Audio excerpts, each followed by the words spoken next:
नमस्कार दोस्तों, आज का विषय है पीठ पर निकला हुआ उभार, जिसे हम आम भाषा में हंचबैक या फिर पीठ का गुबड़ भी कहते हैं। आपने कई बार किसी व्यक्ति को देखा होगा जिसकी गर्दन और कंधे आगे की ओर झुके होते हैं और पीठ के पीछे के हिस्से में एक उभार सा दिखता है, जैसे रीढ़ की हड्डी बाहर की तरफ निकल रही हो। ये ना केवल देखने में अजीब लगता है, बल्कि शरीर के संतुलन और मांसपेशियों पर भी असर डालता है। इस प्रॉब्लम को मेडिकल भाषा में काइफोसिस भी कहा जाता है और समय रहते ध्यान ना दिया जाए तो यह दर्द और जकड़न का कारण बन सकता है।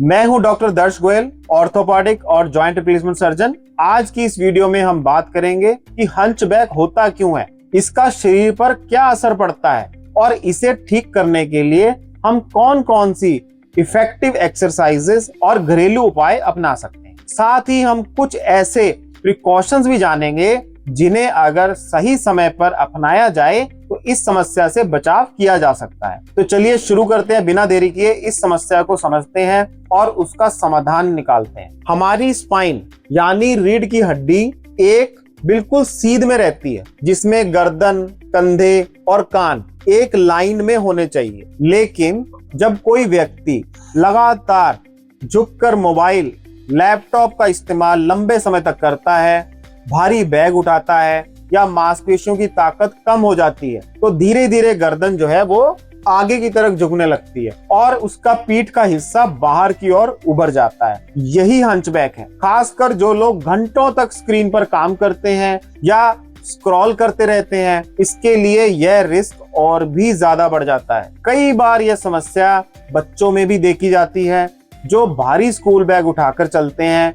बैग का बोझा उनके शरीर के अनुपात से कहीं ज्यादा होता है और इससे उनकी पीठ झुकने लगती है। एक और वजह भी है, आजकल हम सभी लोग एक्टिव कम हैं और बैठने वाले काम ज्यादा हो गए हैं। इससे मांसपेशियां कमजोर पड़ जाती हैं और शरीर का बैलेंस बिगड़ने लगता है। अब आप खुद ही सोचिए, अब हर काम घर बैठे फोन पे हो जाता है। आप फोन करते हैं तो आप खाना ऑर्डर कर सकते हैं, फिर एक फोन करते हैं तो आपका राशन और खाने का सारा सामान घर पहुंच जाता है। आपको बैंक जाने की जरूरत नहीं है, घर बैठे ही आप कंप्यूटर से अपने अकाउंट्स को ऑपरेट कर सकते हैं। आपको पहले रेलवे टिकट बुक कराने के लिए रेलवे स्टेशन जाना होता था, आजकल ऑनलाइन ही टिकट बुक हो जाती है। जो काम आप पहले आ जाके करते थे, वो सब काम आपके घर के दायरे में ही एक कुर्सी और कंप्यूटर में बैठ के हो जाते हैं। अब बल्कि आजकल तो कंप्यूटर की भी जरूरत नहीं है, फोन पर ही सब काम हो जाता है। तो इसके कारण हमारी life day by day sedentary होती जा रही है। इससे मांसपेशियां कमजोर पड़ जाती हैं और शरीर का बैलेंस बिगड़ने लगता है। कई बार गर्दन की स्थिति इतनी खराब हो जाती है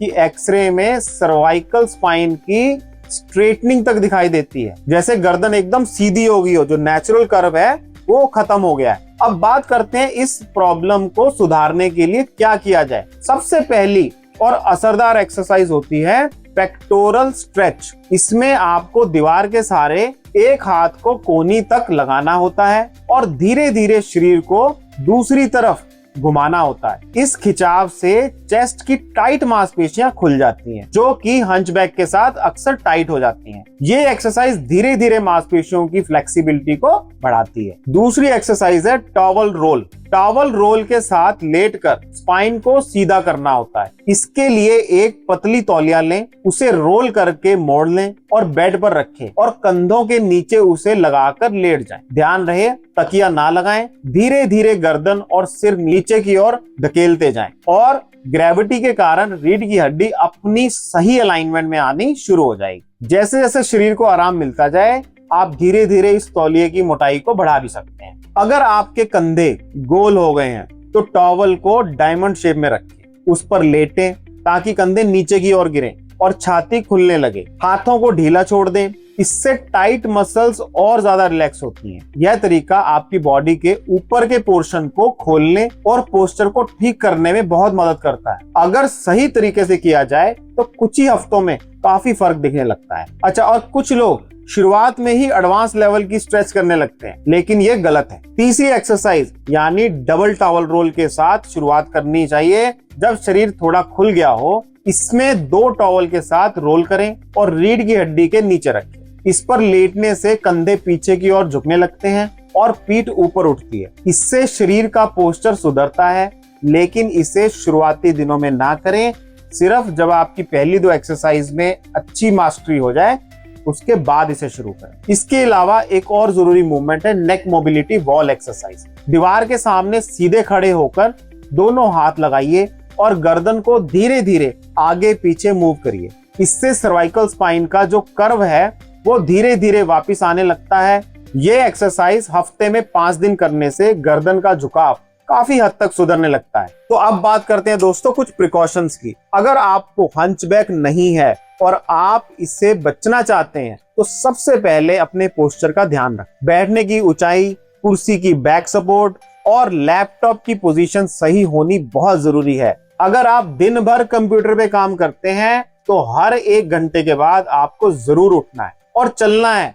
हल्की स्ट्रेच करनी बहुत जरूरी है। बच्चों को हल्का बैग दें, स्कूल बैग दोनों कंधों पर पहनने की आदत डालें, सारा वजन एक ही कंधे पे ना रखें। अंत में हम बात करेंगे ड्रूपिंग शोल्डर्स यानी कि ढीले कंधों के लिए 2 आसान लेकिन बहुत असरदार एक्सरसाइज। कंधों को ऊपर नीचे हिलाना यानी शोल्डर श्रग्स और कोहनी को आगे पीछे घुमाना। इससे कंधों की टाइटनेस और जोड़ों में जकड़न दोनों कम होते हैं। आप चाहें तो दिन में 2 बार ये एक्सरसाइज कर सकते हैं। इससे ना सिर्फ दर्द कम होता है बल्कि रीढ़ की हड्डी में भी मजबूती बनी रहेगी और हंचबैक से आपको राहत मिलेगी। अगर आपको ये जानकारी उपयोगी लगी हो तो इस वीडियो को जरूर शेयर करें। हो सकता है आपके एक शेयर से किसी पेशेंट को जिसको हंचबैक की परेशानी है और सालों से वो ग्रस्त है उसे आराम मिल सके और वो इससे फायदा उठा सके। चैनल को सब्सक्राइब जरूर कर लीजिए ताकि ऐसी वीडियोस आप तक समय पर पहुंचती रहे। अगर आपकी गर्दन में दर्द और हाथों में झंझनाहट आती है